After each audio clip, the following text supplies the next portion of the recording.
students, so in this video we'll discuss chapter number 4, Rise of Kingdoms and Republic.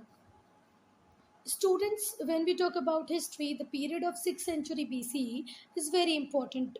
Why it is very important? Because of the religious leader teachings. इस time में बहुत सारे religious leader ऐसे हुए जिनकी जो teachings थी वो इतनी इंपॉर्टेंट थी कि उन्होंने पूरी सेंचुरी को ही इंपॉर्टेंट बना दिया. Apart from religious leader and their teachings, one more thing is there, that is political development of this period. इस पीरियड में बहुत सारे अच्छे पॉलिटिकल डेवलपमेंट हुए. अब ये पॉलिटिकल डेवलपमेंट्स हम कहाँ से जानते हैं या हमें कहाँ से पता चलता है? तो हमें जितने भी वैदिक टेक्स्ट हैं जैसे Brahmanda, Upanishad as well as Jain and Buddhist text आपको बराबर मतलब एक अच्छा नॉलेज प्रोवाइड करते हैं about 6th century BCE and political system of that century. उस सेंचुरी में कैसा पॉलिटिकल सिस्टम था, सोशल लाइफ कैसी थी लोगों की, इस सब को अगर आप जानना है तो ब्रह्मांड, उपनिषद, जैन और बुद्धिस्ट टेक्स्ट आप पढ़ सकते हैं. जनपद एंड महाजनपद.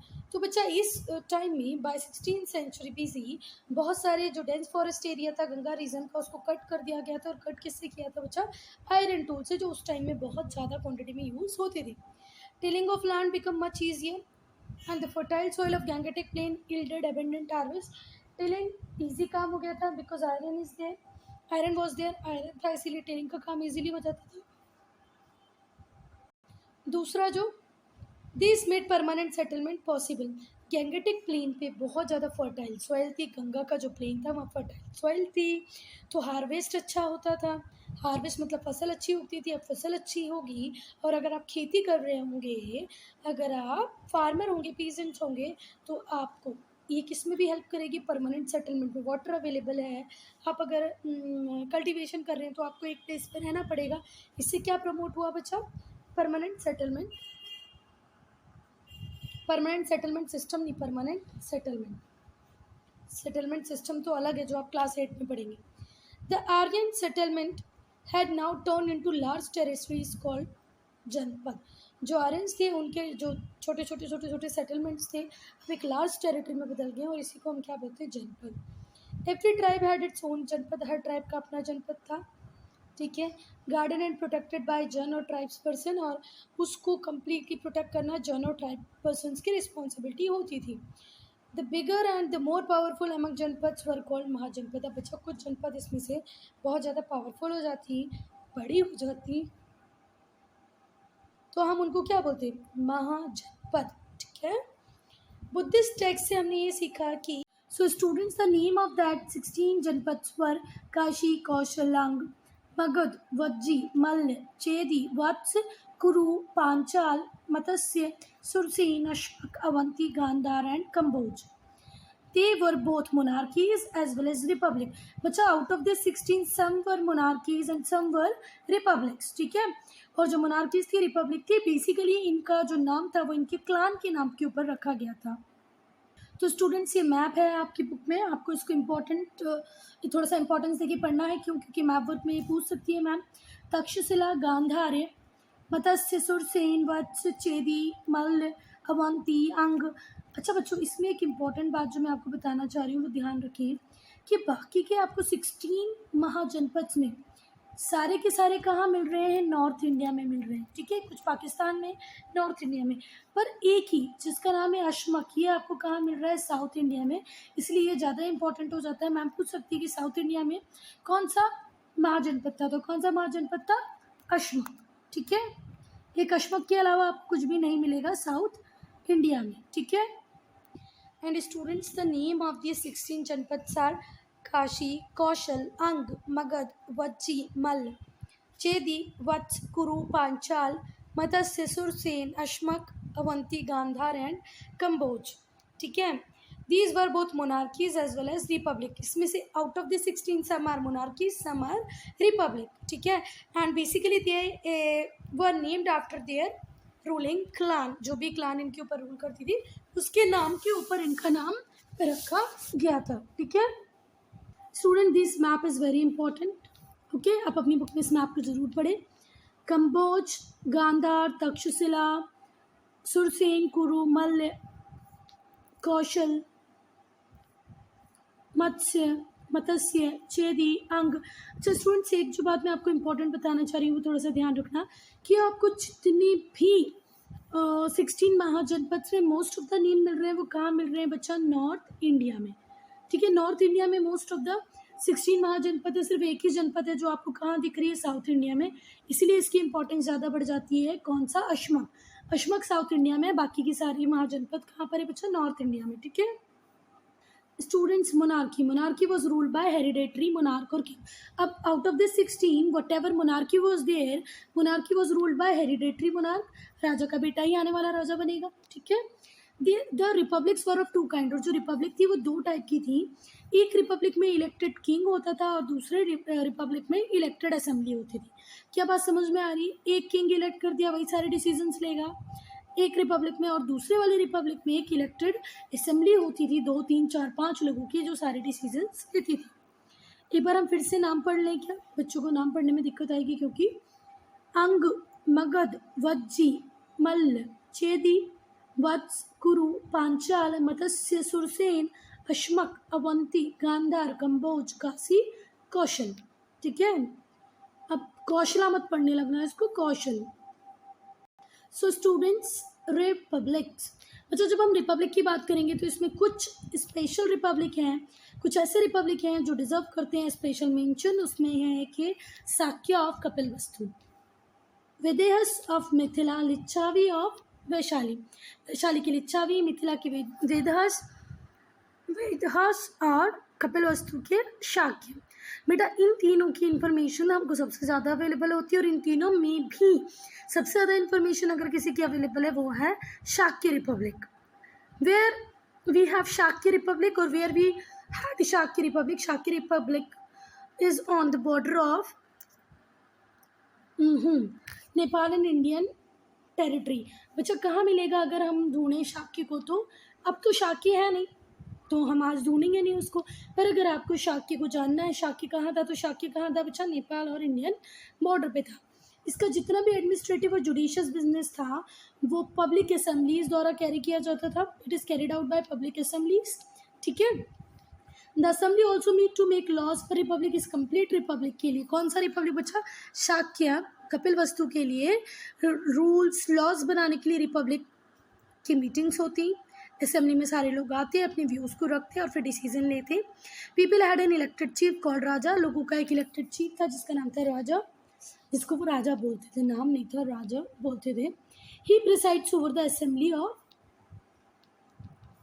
सेशंस। जितनी भी असेंबली होंगी, सेशंस होंगे, उनको प्रिसाइड कौन ही करेगा? किंग। और किंग कैसा होगा बच्चा? इलेक्टेड। ठीक हुई बात। कहाँ पर है शाक्य? शाक्य है नेपाल इंडियन टेरिटरी। ठीक है, मतलब बॉर्डर, नेपाल और इंडिया की बॉर्डर पे मिलेगा आपको शाक्य। Rise of Magadh.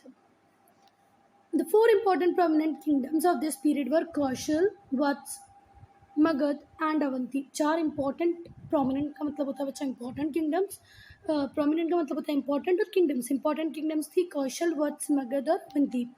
जो पहली 3 थी वो गैंगेटिक प्लेन में थी। The first 3 were the Gangetic plain and the last one was in Malwa region.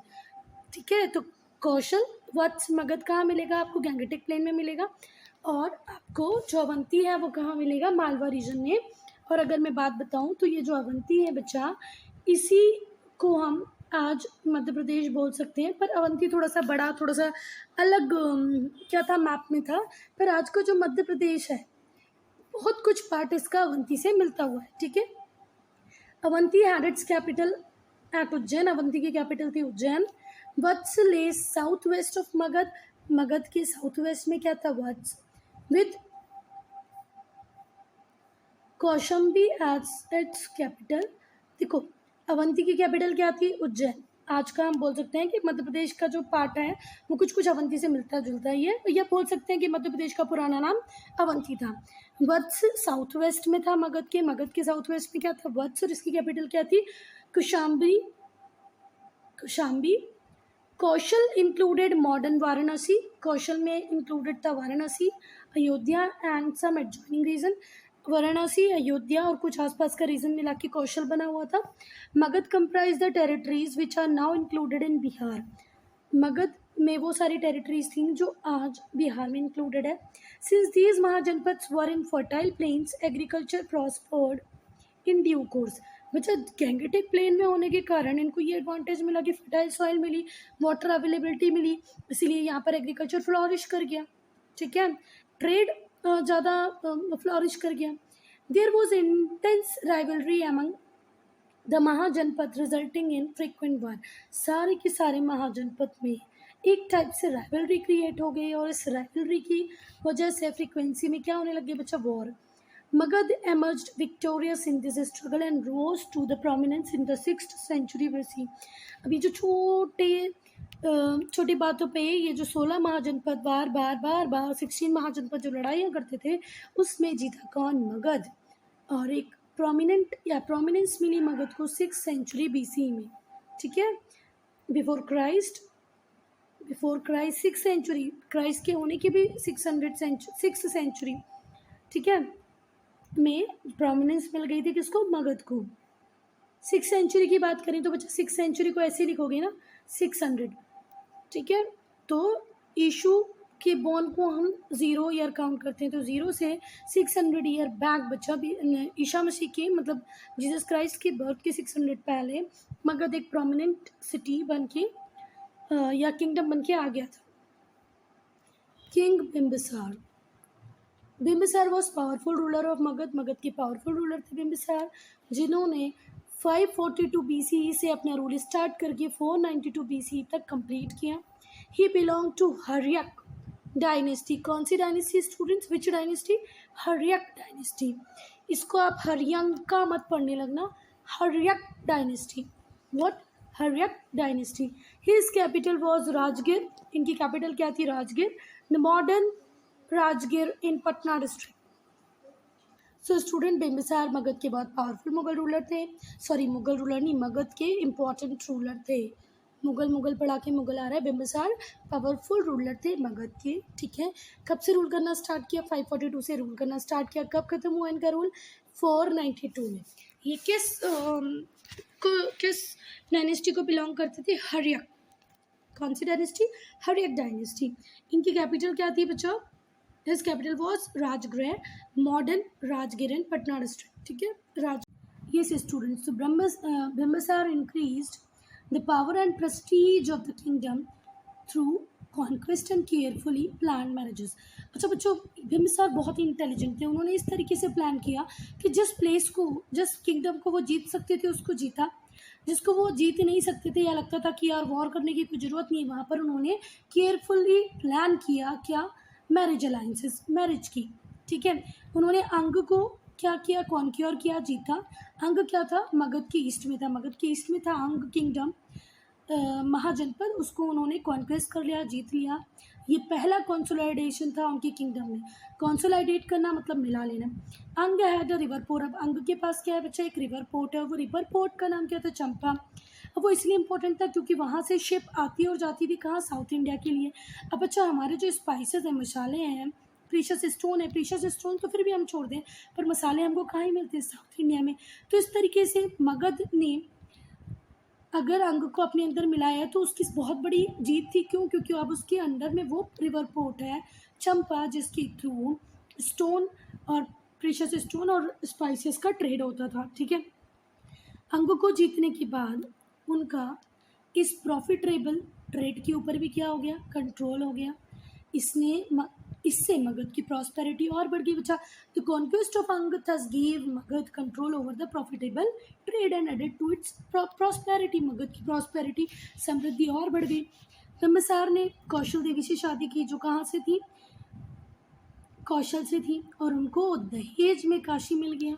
ठीक है, बिम्बिसार मैरिड टू कौशल देवी और Kaushala Devi of Kaushal received the town of Kashi as dowry. दहेज में उनको काशी मिल गया। सोचो, दहेज में आज हम एक फ्लैट, एक घर नहीं दे पा रहे हैं, उन लोगों ने पूरा महाजनपद ही दे दिया। He also married to Chelna, the youngest daughter of ruler of Vaishali. He also married to Chelna, the youngest daughter of ruler of Vaishali. Vaishali के जो यंगेस्ट डॉटर थी उनके साथ भी रूलर ऑफ वैशाली, वैशाली में जो रूलर थे उनकी जो यंगेस्ट डॉटर थी उनके साथ भी किसने मैरिज की, बिंबिसार ने मैरिज की। Avanti and Gandhara were powerful kingdoms at that time, उस टाइम अवंती और गांधार बहुत पावरफुल किंगडम्स थी। Bimbisara was on friendly terms with them, तो बिंबिसार वही इंटेलिजेंट जो छोटी मोटी थी उनको हरा दिया, किसी के साथ मैरिज अलायंस कर लिए, ठीक है। और जो बहुत ही ज़्यादा भारी पड़ने वाली थी जिसे अवंती और गांधार, उनके साथ फ्रेंडली रिलेशन रखे। In Buddha time Magadha included about 80,000 village. बच्चा जब बुद्ध का पीरियड था, बुद्ध टाइम था, उस टाइम मगध में अप्रॉक्सीमेटली 80,000 विलेजेस थे, ठीक है। It became very large and powerful kingdom eight that time. Bimbisara was great devotee of Buddha, Bimbisara बहुत बड़े डिवोटी थे किसके, बुद्ध के।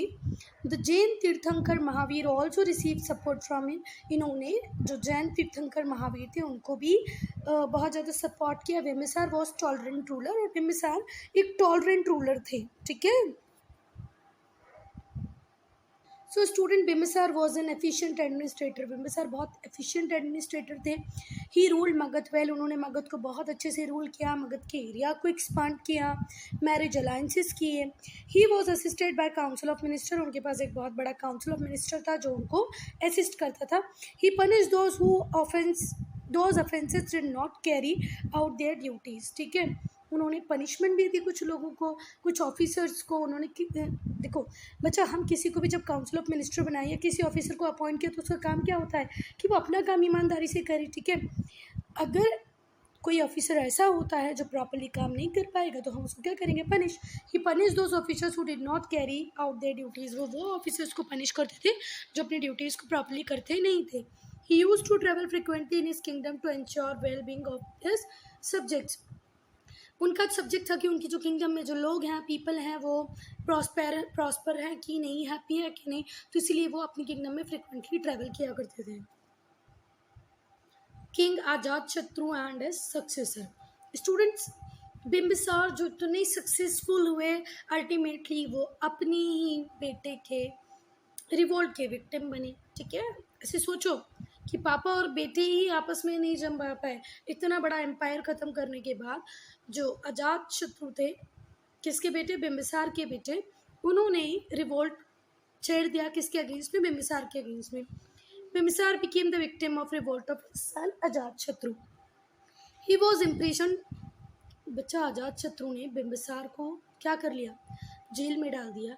And starve to death by Ajatashatru, ठीक है, और भूखा रखा जब तक वो मर नहीं गए।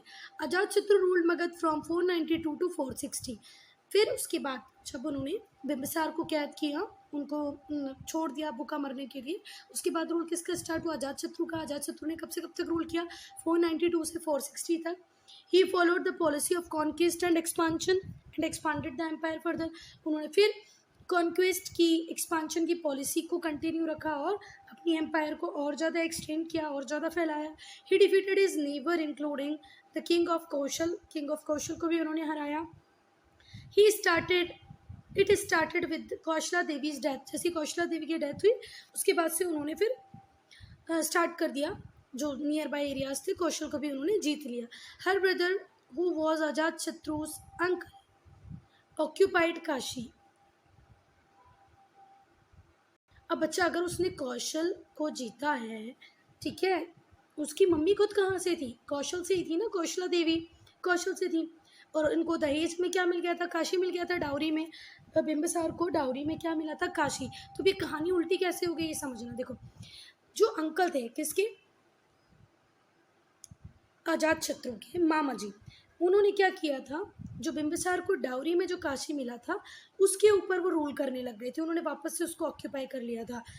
And this led a war between Kosala and Magadha, और इसी से वॉर चालू हुआ किसके बीच में, कौशल और मगध के बीच में। अजात शत्रु का कहना ये था, भाई ये तो मेरे पापा को दहेज में मिला था ना, तो अंकल मामा जी अब आप क्यों इस पर रूल करना चाहते हैं, पर मामा जी नहीं माने, लड़ाई हो गई। Ajatashatru occupied Kashi and annex the smaller kingdom, Ajatashatru ने काशी को एनेक्स कर लिया, वो ऑक्यूपाई कर लिया वापस से, और बहुत सारे स्मॉलर किंगडम्स को भी एनेक्स करना चालू किया। He also fought and destroyed the Lichchhavis of Vaishali, इन्होंने जो वैशाली लिच्छावीज थे कहाँ के, वैशाली के, उसको भी डिस्ट्रॉय कर दिया। Under him Magadh became the most powerful kingdom, और अजातशत्रु के कंट्रोल में, अजातशत्रु के जब रूल कर रहे थे तब मगध सबसे पावरफुल किंगडम बन गया नॉर्थ इंडिया में। And it's power was felt far and wide, और इस पावर को दूर दूर तक लोग महसूस करते थे। Ajatashatru was succeeded by his son Ajatshutru was succeeded by his son Udayan. An important event of Udayan reign was the foundation of city Pataliputra और पटना। बच्चा अजातशत्रु के बेटे कौन थे? उदयन। पहले कौन आए? बिंबिसार। बिंबिसार के बाद कौन आए बच्चा? अजातशत्रु। और अजातशत्रु के बाद कौन? उदयन। ठीक है, उदयन के रेन का सबसे इंपॉर्टेंट काम था, वो था foundation of city of Pataliputra, आज का Patna, which was situated on the Confluence of 3 river, जो 3 रिवर के जो संगम होता है, कॉन्फ्लुएंस का मतलब होता है संगम, गंगा, सोन और गंडक जहाँ पर मिलती हैं वहाँ पर है पाटलिपुत्र और Patna. He could maintain a more effective control over the Gangetic plain, इन्होंने गैंगेटिक प्लेन पे और ज़्यादा इफेक्टिव कंट्रोल बनाया। Growing trade along the Ganges, he made Pataliputra the capital of his empire, उन्होंने अपनी एम्पायर की कैपिटल किसको बना लिया? पाटलिपुत्र को।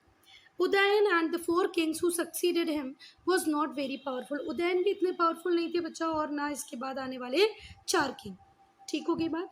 उदयन भी इतनी ज़्यादा पावरफुल कैपेबल नहीं थे, इनके आने वाले जो 4 जिन्होंने सक्सीड किया बार बार, वो भी उतने पावरफुल नहीं थे।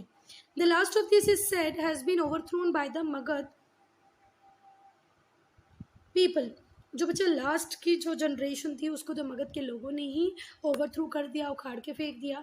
This was followed by the rule of Shishunaga and his dynasty. क्या बोला? उदयन के बाद जो आने वाले किंग्स थे वो ज़्यादा सक्सेसफुल नहीं थे, लास्ट किंग्स को तो खुद मगध के लोगों ने उखाड़ फेंक दिया। ठीक है, this was followed by the rule of Shishunaga. Shishunaga की जो डायनेस्टी थी उसका नाम क्या था? नंद डायनेस्टी। मगध फिर से एक बार पावरफुल हुआ under Nand dynasty. So students, I am ending this video here. We will discuss the rest part in the next video.